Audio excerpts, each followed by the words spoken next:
Hi everybody and welcome to another video on the Toon Review YouTube channel. Thank you very much for tuning in, and if you are new to the channel, don't forget to hit that subscribe button and the notification bell, which will let you know when we do upload or we go live. Thank you very much. Now into the video, and this morning I read a story from Martin Dubravka'S agent saying that Dubravka isn't necessarily worried about the signing of Nick Pope coming in from Burnley. Dubravka apparently still believes he will start the season as Newcastle United's number one. Now, we spoke many times about this on the live shows, etc., wondering who will get the start. And I still believe it will be Nick Pope. I don't believe that Nick Pope would sign for Newcastle and not have that in the back of his mind that he's going to be number one, certainly to start the season with the World Cup coming up in December. Nick Pope is obviously part of the England setup and he wants to push for that number one spot. He wants to be in goal for England during the World Cup. So I'd find it staggering if Nick Pope has come to the club and not been told that he will start the season as number one. Yes, they'll go through pre-season, and of course Eddie Howe and his coaching staff will take a look at both goalkeepers and see where they stand.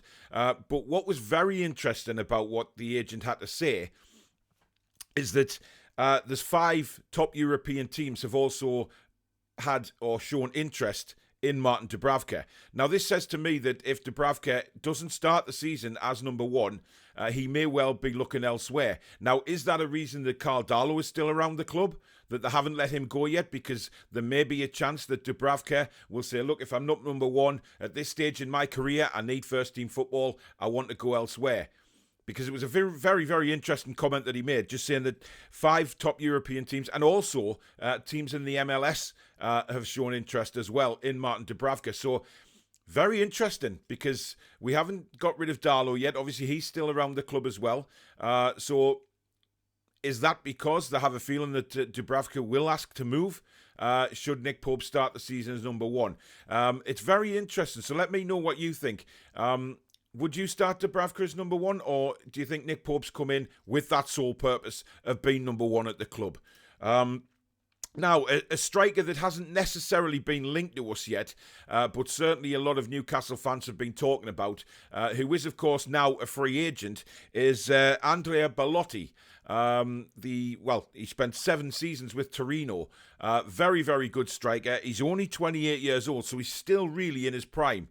Now, would he come in and be a very, very good backup to Callum Wilson, or would Belotti get ahead of Wilson?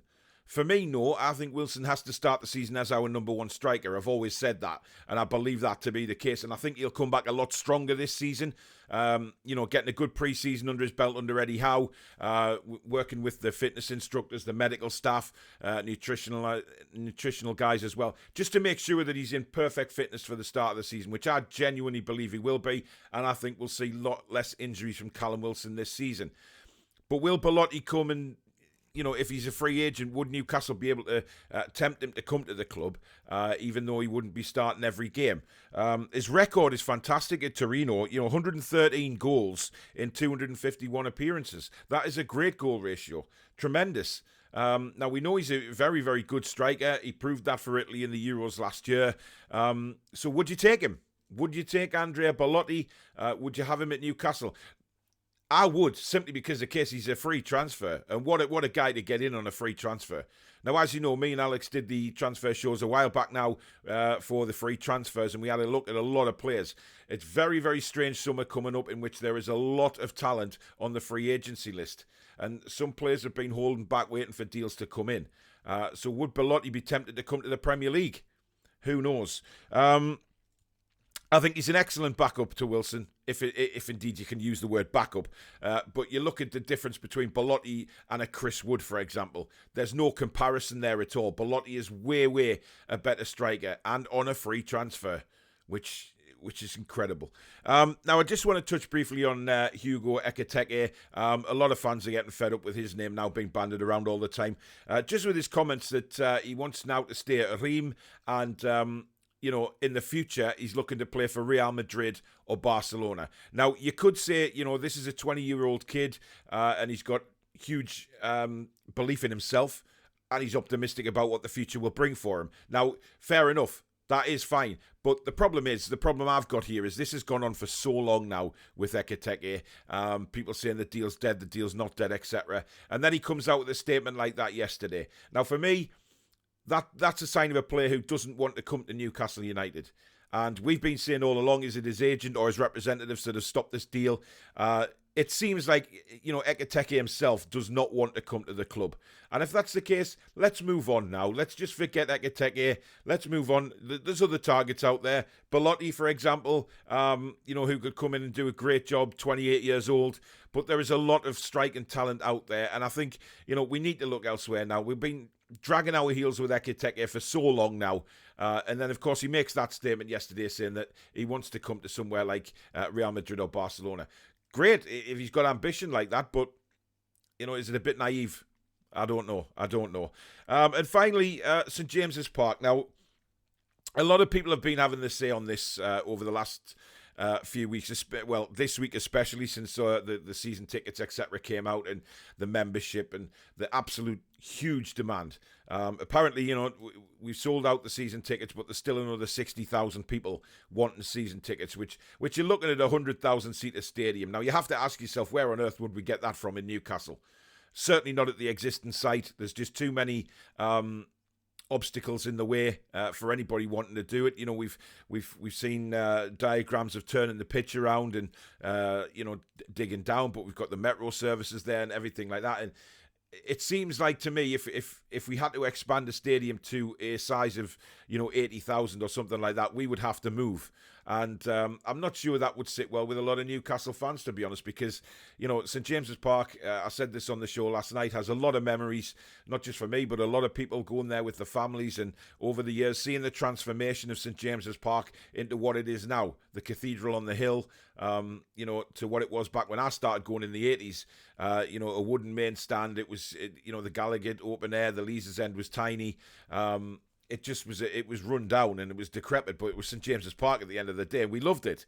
But moving stadiums, we've seen what's happened in the past to teams like Arsenal, etc., who've gone from, Highbury, an old-fashioned stadium that had a great atmosphere, to moving to the Emirates, which doesn't quite grasp it. Man City to the Etihad, West Ham, moving to the London Stadium. It's very, very difficult to get these atmospheres going. But listen, I guess the club will have to do what they've got to do. But for me, the stadium, moving stadium or expanding it is quite far down the list at the minute.